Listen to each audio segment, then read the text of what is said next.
6 गर्भ चितवन ग्रंथ। गर्भ में जीव की स्थिति और ईश्वर से की गई प्रार्थना का चिंतन।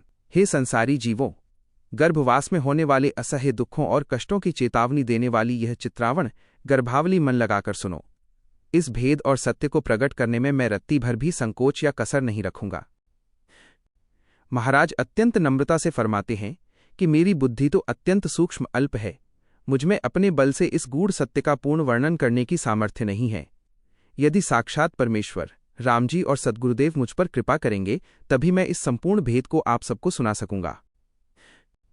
हे संसार के लोगों, इस गर्भवास के भयानक कष्टों के भेद को ध्यानपूर्वक सुन लो। इस जीवन में मिलने वाले क्षणिक सांसारिक सुखों को देखकर गर्भवास के उन भीषण दुखों को मत भूलो, क्योंकि यदि चेते नहीं तो वही गर्भवास का दुख पुनः तुम्हारे लिए तैयार खड़ा है। जो विवेकशील और ज्ञानी जीव इस वाणी को सुनेंगे उनके अंतर में एक तीव्र कसक और वैराग्य उत्पन्न होगा। वे संसार के समस्त नश्वर सुखों का त्याग करके साक्षात परमेश्वर के हरिपद मोक्ष को धारण कर लेंगे। किंतु जो अज्ञानी और मूढ़ जीव हैं वे इस सत्य को न तो कानों से सुनेंगे और न ही हृदय से समझेंगे। वे मूढ़ प्राणी इस संसार के झूठे विषयों और सुखों में ही उलझकर अपने इस अनमोल मानव जन्म को व्यर्थ ही गंवा देते हैं। इस मानव देह को प्राप्त करके यदि कोई जीव भक्ति के सच्चे भेद को जान लेता है तो उसे देवों के भी देव साक्षात परमेश्वर की प्राप्ति हो जाती है। यह मनुष्य जन्म अत्यंत अमूल्य है, जिसका कोई मूल्य नहीं लगाया जा सकता।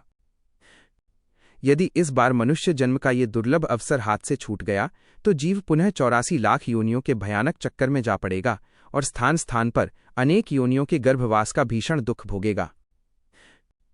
इस गर्भवास के प्रचंड ताप और यातनाओं से देवी देवता सुर और मुनिजन भी कांपते हैं। इसी गर्भवास में पुनः जाने के भय से भयभीत होकर विवेकशील जीव परम ब्रह्म सत्पुरुष की सेवा और भक्ति में लीन हो जाते हैं। वे साधक परम ब्रह्म के ध्यान में पूरी तरह लीन होकर अपनी देह और अहंकार को गला देते हैं। गर्भवास के दुखों का यथार्थ ज्ञान होने पर यह मन एक पल के लिए भी संसार में धीरज नहीं धरता और प्रभु मिलन के लिए व्याकुल हो उठता है। जब जीव गर्भवास के दुखों की बात सुनता है तो उसके भीतर वैसी ही तीव्र तड़प तलमलाट उत्पन्न होती है जैसी जल के बिना मछली को होती है। इस तड़प के कारण वह संसार के सभी भोगों और सांसारिक सुख सुविधाओं की आसक्ति को सदा के लिए छोड़ देता है। जब मन में यह विचार आता है कि गर्भवास का वो असह्य दुख मुझसे सहा नहीं जाएगा तो जीव उसके निवारण की चिंता करने लगता है। जिसके भीतर ऐसी सच्ची तड़प और फिक्र प्रकट होती है वही आगे बढ़कर पूर्ण संत महापुरुष की शरण ग्रहण करता है। साधु संत अत्यंत परमार्थी होते हैं, उनके समान संसार में दूसरा कोई उपकारी नहीं है।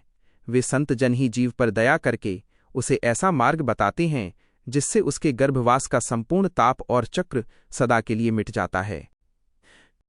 सतगुरु ऐसा अलौकिक ज्ञान प्रदान करते हैं कि साधक के हृदय में परम सुख और अखंड आनंद का प्राकट्य होता है। ऐसा ज्ञान प्राप्त करने के बाद शिष्य पुनः कभी इस संसार में गर्भवास का दुख भोगने नहीं आता। यह सामर्थ्य किसी साधारण या हद मायावी के गुरुओं में नहीं होती, ये तो केवल साक्षात ब्रह्मज्ञानी सद्गुरु की महिमा है। आदि सद्गुरु सुखराम जी महाराज चेतावनी देते हैं कि सांसारिक और हद के गुरुओं की शरण में रहकर गर्भवास का दुख मिट जाएगा, ऐसी भूल कोई मत करना। जब साक्षात ब्रह्मज्ञानी सद्गुरु का मिलन होता है तब जीव उनसे ज्ञान पाकर परम ब्रह्म सत्स्वरूप में लीन हो जाता है। सत्स्वरूप में समाहित होने के बाद वो हंस फिर कभी काल चक्र और गर्भवास में लौटकर नहीं पड़ता।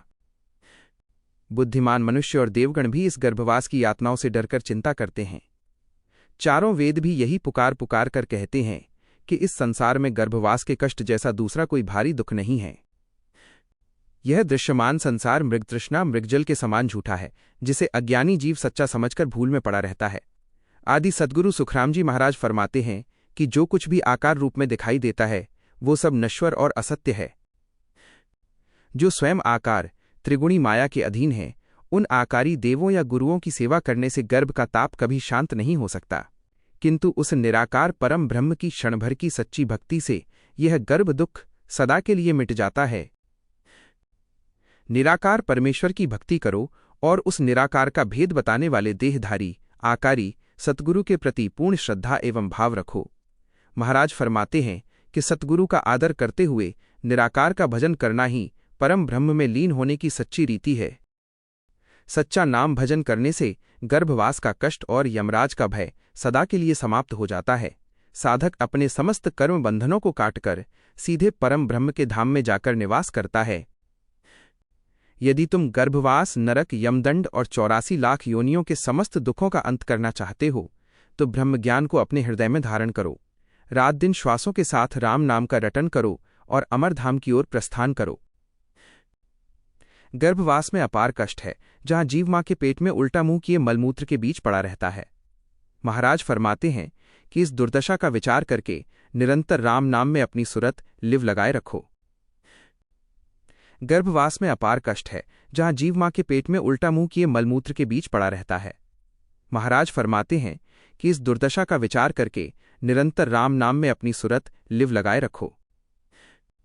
हे जीव, तुम मेरी चेतावनी रूपी वाणी को ध्यानपूर्वक सुनो। मैं तुम्हें गर्भवास के असह्य दुखों का यथार्थ भेद बताता हूं। 9 महीने तक तुम मां के गर्भ में सिर नीचे और पैर ऊपर किए झूलते रहते हो। वहां गर्भ के भीतर जीव मां द्वारा ग्रहण किए गए आहार के मलमूत्र के बीच पड़ा रहता है और नित्य नरक की यातनाएं भोगता है। वहां जठराग्नि की तीव्र और कड़ी आंच में झुलसते हुए अपने सिर पर अत्यंत भारी दुख सहन करता है। गर्भ की संकीर्ण जगह में जीव सिकुड़कर बंधा रहता है, जहां उसे अपने हाथ पैर फैलाने तक की जगह नहीं मिलती। हे जीव, तू गर्भवास में जो भयंकर यातनाएं भोगकर आया है, उन दुखों के दिनों को इस संसार में आकर मत भूलो।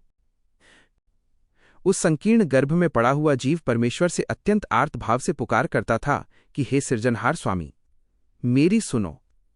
मुझे बाहर निकालकर संसार में चाहे जितने अन्य दुख भोगने को दे दो, किंतु इस भयानक गर्भवास की यातना से बाहर निकालो। जीव प्रार्थना करता है कि हे स्वामी, अब त्राहिमाम करो और मुझे इस गर्भ कुएं से बाहर निकालो। अब मैं सब प्रकार से सतर्क और सावधान हो गया हूं। बाहर आकर मैं निरंतर आपका हरि हरि नाम भजन करूंगा और कभी भी भक्ति से विमुख नहीं होऊंगा। मां के गर्भ में पड़ा हुआ जीव परमेश्वर से प्रार्थना करता है कि हे हरि, अब मुझे पुनः इस भयानक गर्भवास की यातना मत दीजिए। इस बार मुझे यहां से निकालकर अपने पास शरण में ले लीजिए। मैं बाहर जाकर अत्यंत दृढ़ता और निष्ठा गाढ़ा होकर के साथ आपकी यानी साक्षात राम जी की भक्ति करूंगा। कृपा करके मुझे इस बार इस गर्भवास के कष्ट से बाहर निकाल लीजिए। जीव परमेश्वर से विनती करता है कि हे राम जी, अब इस संकीर्ण गर्भ कुएं से निकालकर मेरा बसेरा बाहर कर दीजिए। बाहर आते ही मैं रात दिन केवल आपके नाम का जाप करूंगा। हे प्रभु, यदि मैं एक बार यहां से सुरक्षित बाहर आ गया तो मैं जीवन भर आपको कभी भूलकर भी विस्मृत नहीं करूंगा। जीव ने गर्भ के भीतर प्रभु से ऐसे दीनतापूर्ण वचन कहे और साक्षात राम जी से ये पक्का करार कौल किया कि हे हरि, यदि आप मुझे इस बार गर्भवास से बाहर निकाल देंगे तो आपके अतिरिक्त किसी भी अन्य देवी देवताओं का ध्यान, पूजन या भजन कभी नहीं करूंगा। केवल आपकी ही अनन्य भक्ति में लीन रहूंगा। जीव निरंतर आर्तभाव से त्राहिमाम की पुकार लगाता रहता है कि इस गर्भवास की यातना और दुख अत्यंत भयंकर तथा असह्य है। हे हरि, हे राम जी, मुझ लाचार जीव पर अपनी दया दृष्टि कीजिए और कृपा करके मुझे इस संकीर्ण गर्भवास से बाहर निकालिए। जीव पुकारता है कि हे स्वामी, मैं यहां अनेक प्रकार के दुखों से अत्यंत व्यथित और पीड़ित हूं। आप तो सर्वज्ञ और अंतर्यामी हैं, घट घट की बात जानने वाले हैं। आपसे मेरी कोई भी व्यथा छिपी नहीं है, क्योंकि आप तो कण कण और रोम रोम में व्यापक रूप से विद्यमान हैं। हे प्रभु, आप मेरे अंतर की संपूर्ण स्थिति को जानते हैं। मुझसे बाहर और भीतर की कोई बात छिपी नहीं है। मैं अपने इस असीम दुख का वर्णन कहां तक करूं? हे राम जी, केवल आपकी अपार कृपा से ही मैं इस कष्टदायक गर्भवास से बाहर निकल सकता हूं। गर्भ की संकीर्ण घाटी में जठराग्नि की तीव्र आंच अत्यंत कड़क और भयानक है। हे मुरारी हरि, कृपा करके मुझे इस कठिन घाटी से बाहर निकालिए। गर्भ से बाहर निकलने का ये संकीर्ण मार्ग अत्यंत दुर्गम, तंग और कष्टकारी है। मैं इस विकट और अवघड़ रास्ते से किस प्रकार सुरक्षित बाहर निकल पाऊंगा, ये मुझे समझ नहीं आ रहा है। उस दुर्गम मार्ग से बाहर निकलने के भय से मेरा एक एक रोम रोम थर थर कांप रहा है।